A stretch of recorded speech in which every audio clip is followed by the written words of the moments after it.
યોગ વેદાંત સમિતિ સુરેન્દ્રનગર દ્વારા ધાંગધ્રાની ખાનગી શાળા ખાતે માતૃપિતૃ પૂજન વંદના કાર્યક્રમ યોજાયો। સમગ્ર ભારત દેશમાં વેસ્ટર્ન કલ્ચરને ધીરે ધીરે પગ પેસારો થઈ રહ્યો છે। આજની યુવા પેઢી વેસ્ટર્ન કલ્ચર તરફ વળતી દેખાય છે। કીટી પાર્ટી વિવિધ પાર્ટીઓ 12 માસમાં આવતા વિવિધ દિવસોને વેસ્ટર્ન પદ્ધતિથી ઉજવણી કરવામાં યુવાધન મોખરે હોય છે। ત્યારે ફરી આપણા યુવાધનની આપણી સંસ્કૃતિ તરફ પાછા વળે અને નવચેતન નવ ઉર્જા અને સંસ્કૃતિને ઉજાગર કરે તેવા ઉમદા હેતુથી યોગ વેદાંત સુરેન્દ્રનગરના માધ્યમથી ધાંગધ્રાની સાધના વિદ્યાલય ખાતે માતૃપિતૃ પૂજન વંદના કાર્યક્રમ યોજાયો હતો।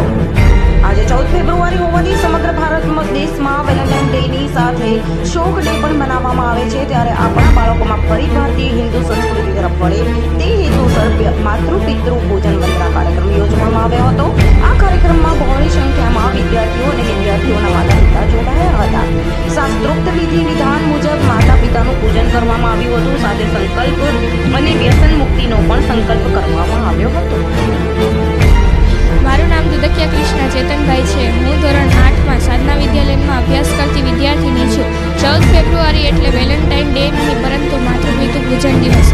આ બધી વેસ્ટર્ન કલ્ચરને આપણે અનુસરવાની નથી। આપણે આપણી ભારતીય સંસ્કૃતિને અનુસરીને આજથી માતા પિતા પૂજન દિવસની ઉજવણી કરવાની છે। અમારી શાળામાં પણ આજે માતા પિતા પૂજન દિવસની ઉજવણી કરવામાં આવી છે અને મારી અપીલ છે કે આપણે ભારતીય સંસ્કૃતિને અનુસરીને માતા પિતાનું પૂજન કરવું જોઈએ।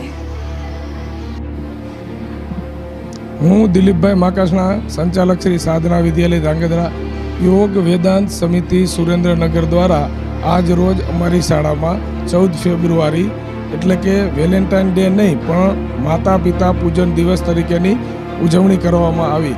આજે આપણું યુવાધન આ વિદ્યાર્થીઓ જે વેસ્ટર્ન સંસ્કૃતિ વેસ્ટર્ન કલ્ચર તરફ જઈ રહ્યા છે તો ખરેખર આપણે કોણ છીએ, આપણે કોના સંતાનો છીએ, આપણી સંસ્કૃતિ શું છે, આપણો વારસો આપણી ધરોહર શું છે એને ખરેખર ઉજાગર કરતો કાર્યક્રમ એટલે કે માતા પિતા પૂજન દિવસ। આજે અમારી શાળામાં ધોરણ 7 અને 8ના દરેક વિદ્યાર્થીઓને માતા પિતાઓને બોલાવવામાં આવ્યા અને એનું પૂજન કરવામાં આવ્યું। જેમ આપણે બધા જાણીએ છીએ કે ગણેશ ભગવાન અને કાર્તિકેય શંકર ભગવાનની જે વાર્તા છે કે આ બંનેમાં મોટું કોણ છે તો ગણેશે કીધું કે માતા પિતાથી મોટી કોઈ વાત નથી અને એને માતા પિતાનું પૂજન કર્યું। એ સંસ્કૃતિ મુજબ જ આજે અમારી શાળામાં દરેક વિદ્યાર્થીઓએ પોતાના માતા પિતાનું પૂજન કર્યું, એની આરતી ઉતારી અને સમાજમાં એક એવો મેસેજ ફેલાવ્યો કે માતા પિતાથી મોટી કોઈ વાત નથી। આપણી જે કંઈ વાત છે, આપણા જે ભગવાન છે,